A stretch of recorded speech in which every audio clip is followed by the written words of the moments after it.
महाराज जी, मेरा प्रश्न ये है कि अपने जीवन पर अपने ही अनुभव का प्रभाव नहीं पड़ता। अनुभवी संतों की वाणी सुनता हूँ, समझ में भी आती है, परंतु कुछ है जिससे चित्त मन संसार को ही पसंद करता है। उसी को तो अज्ञान कहते हैं ना। अविद्या किसी को कहते हैं? इसी को कहते हैं।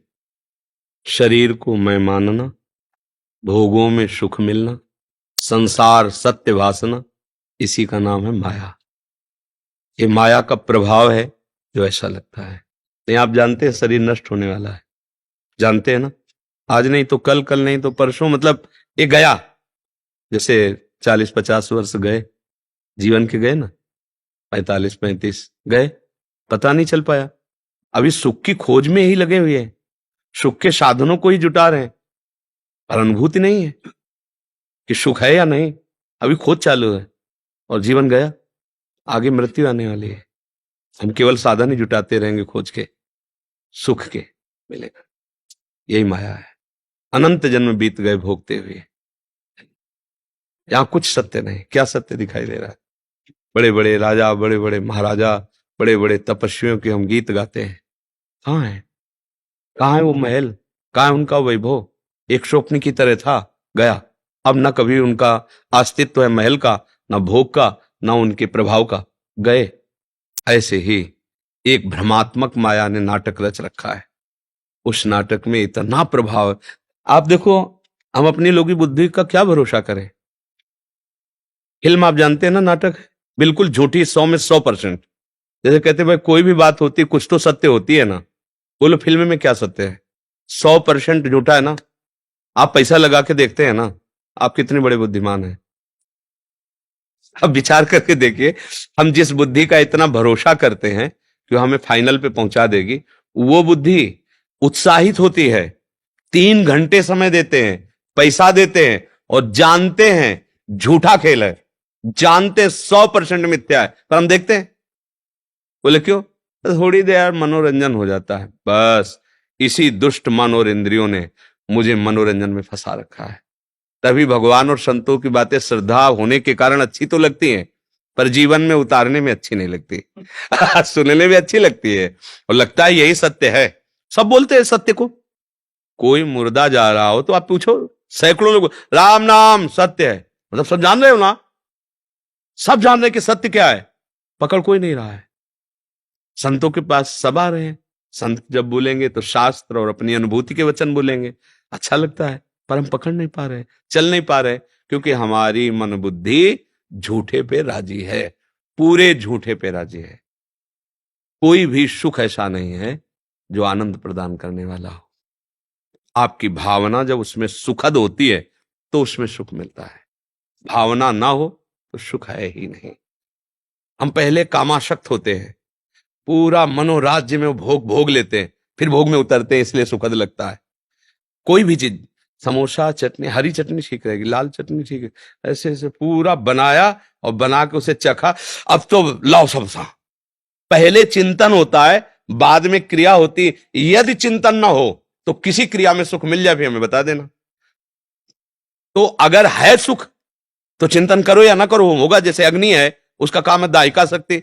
आप चिंतन करो ना करो, छू जाएगी तो ऐसे लगेगा। चाहे चिंतन से छुओ, चाहे अचिंतन से छुओ, चाहे भाव से छुओ, चाहे कुभाव से छुओ, उसका काम है जला देना, क्योंकि उसमें दायिका शक्ति है। विषयों में सुख नहीं है, संसार सत्य नहीं है।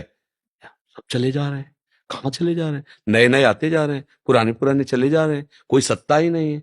शरीर बदलता चला जा रहा है, मृत्यु नजदीक आ रही। हम आए किस लिए? क्या बटोर पाए, क्या कर पाए? अब बुद्धि काम नहीं कर रही।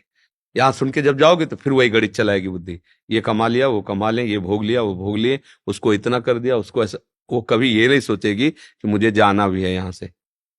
है कभी ऐसा आता है कि यार ये तो सब है लेकिन जाना है यार, सबको छोड़ के जाना है।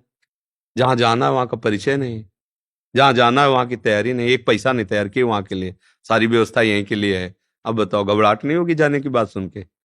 मृत्यु की बात सुन के हृदय दहल जाएगा, क्योंकि तुमने तैयारी नहीं की। तुमने जिसे माना सत्य और सुख, वो सब छूट जाएगा। आप क्या करोगे? इसलिए जबरदस्ती इससे भजन कराओ, जबरदस्ती, तभी काम बलेगा। ये बेईमान मन बुद्धि। लोग कहते भजन में मन नहीं लगता, हम कहते 3 घंटे बताओ मन तुम्हारा कब जाता है जब आप देखते होते फिल्म। 2.5-3 घंटे कि भाई मन नहीं, अरे एकदम एकाग्र। अगर कोई डिस्टर्ब करे चुप रहो, मानो ध्यान भंग हो रहा है, डूब रहे हैं अपने आप। नहीं देखो ना आप, दरवाजे बंद, खिड़की बंद, एकदम शांत, वो पूरा आनंद ले। और भजन, भजन अगर करने के भी भावना हो तो 2-4 बैठ के बात करते रहे, मतलब कहीं मोबाइल से चला लें कुछ, तो भजन नहीं होगा कि सब बंद करो, थोड़ा शांति से भजन कर ले। ये बेईमान है ना, धोखेबाज है ना मन बुद्धि, इनसे मित्रता हटानी पड़ेगी। बहुत बढ़िया दोस्ती कर ली है दुश्मन से, और वो हमें काट रहा है, एक एक श्वास हमारी व्यर्थ जा रही, और एक एक श्वास इतनी कीमती है कि 50 वर्ष की कमाई हुई संपत्ति से एक श्वास भी नहीं खरीद सकते आगे। अगर ये दैंड, अब आप ऐसे भी नहीं कर पाएंगे, और अगर ये कहें कि मैंने 50 वर्ष जो श्वासें खर्चा की वो सब संपत्ति एक श्वास और लेने दीजिए, मतलब 50 वर्ष की श्वासें कमाई हुई संपत्ति से एक श्वास भी नहीं खरीद सकते। इस ऐसी कीमती श्वासों को आपने कहां खर्चा किया? अब विवेक ही नहीं, बुद्धि है, विवेक नहीं, बुद्धि तो है। बुद्धि तो बहुत जोर की है, कैसे किसके सुख को लूटना, बहुत बुद्धि चतुर है, पर विवेक नहीं है कि वास्तविक सुख क्या है। और अगर हर श्वास में राधा राधा राधा, अब सार्थक हो गई। भाव लगे ना लगे, तुम्हारे भाव और श्रद्धा की कोई बात इसमें नहीं होती। जैसे जहर है ना, श्रद्धा से पियो तो मर जाओगे, अश्रद्धा से पियो तो मर जाओगे, जबरदस्ती पिला दे तुम मर जाओगे, धोखे में पी लो तो मर जाओगे। ऐसे ही प्रभु का नाम है, स्वभाव कुभाव अनखालस हो, नाम जपत राधा राधा राधा, यही जीव, फिर मन पवित्र होगा, फिर अनुभूति होने लगेगी। जैसे हम लोग जीवित है ना अध्यात्म में, तो अनुभूति से जीवित है, सिखाई पढ़ाई हुई नहीं। अगर निज सुख ना मिले, परमात्मा सुख ना मिले, तो ड्रामेबाजी होती है, साधुता नहीं होती है, बात समझ लेना, पाखंड होता है। जब आंतरिक सुख नहीं होगा तो रुपए का सुख, शरीर का सुख, वस्तुओं का सुख, इसी में मन टहलेगा तो नाटक नहीं होगा। भेष रखें सुख त्याग वाला और कर रहे सुख भोग, तो फिर बात नहीं, क्योंकि निज सुख बिन मन होए कि थीरा, भगवदानंद की अनुभूति नहीं तो साधुता नहीं होगी। साधुता तो तभी होगी जब अध्यात्म सुख प्राप्त हो, और वो सुख तभी प्राप्त होता है जब भगवान का भजन होता है। भजन बिना ये बातों से समझ में आने वाली बुद्धि नहीं है। समझे क्या कहना चाहते हैं? तो ऐसा समझ में आया कि भगवत स्वरूप समझ के, भगवत कार्य समझ के, जबकि हम वास्तविकता में होता है कि जब हम भगवान का काम, भगवान की पूजा करते तो संसार, पहले कल्याण का तो पता ही नहीं, संसार ही याद आता।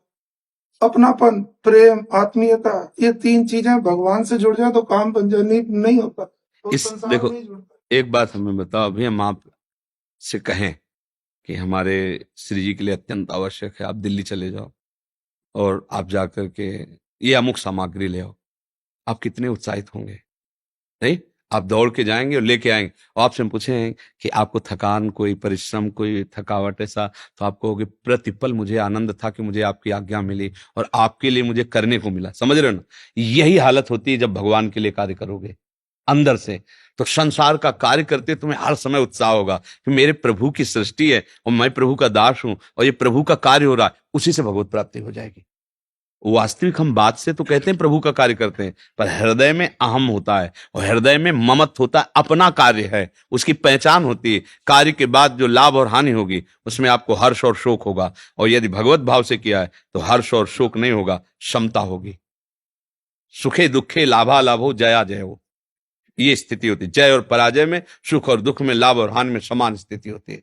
सुखे दुखे समय कृत्वा लाभा लाभो जया जयो, ये भगवत भाव से किया हुआ है। और जब हम बात करेंगे भगवत भाव की और अहम से अपने लिए करेंगे तो उसमें हर्ष होगा या शोक होगा, हानि हुई तो शोक होगा, लाभ नहीं तो आप सच्ची मानो ये सारी सेवा भगवान की है, पूरी सृष्टि भगवान की है। भगवान ब्रह्मा जी को प्रकट किए सृष्टि के लिए, ब्रह्मा जी ने सृष्टि प्रकट की भगवान के लिए, समझो ना, भगवान की आज्ञा का पालन है तो हम सब भगवान के लिए ही हैं। उनके लिए अगर हमारा जीवन हो जाए तो हमें भगवान ही प्राप्त होंगे, पर हमारा जीवन अहंकार के द्वारा कर्ता भोक्ता भाव लेकर विषयों के लिए इसीलिए नहीं हो पा रहा। अहंकार विमूढ़ आत्मा करता हमिति मन्यते। तो सत्संग सुनिए और नाम जप कीजिए और जो भी सेवा कीजिए उसे अर्पण करना सीखिए। जो भी आराध्य देव आपके भाव में, हे प्रभु ये मैं आपके लिए 9 बजे से 10 बजे तक का जो समय खर्चा हो, 10 बजे से 11 बजे का समय आप चलो, एक एक समय आपका समर्पित होता जाएगा तो उसका फल होगा, शुद्ध ज्ञान आपके अंदर जागृत होगा। फिर ममता मल जर जाए फिर ममता मोह नहीं रह जाएगा। तभी वो आनंद का कोई नहीं, एक भगवान नाटक कर रहा है, सच्ची मान। जैसे शीशे के महल में जिधर देखो अपने ही अपने दिखाई देंगे ना, ऐसे केवल भगवान नाटक कर रहा है। एक गोपाल शास्त्र नाम में भगवान का नाम जगन नाटक वही भवा, अपने आप से अपने आप को प्रकट करके अपने आप में अपने आप से खेल रहा है। वही सृष्टि विधान बनाने वाला है, वही सृष्टि बनने वाला है, और वही सृष्टि नाश करने वाला है, और वही नाश होने वाला है, दूसरा कोई नहीं है। अब यहां तक पहुंचने के लिए थोड़ा तो प्रयत्न कीजिए, आप चढ़ने का प्रयास कीजिए। घसीट भगवान लेंगे, गुरुदेव लेंगे, संत जन लेंगे।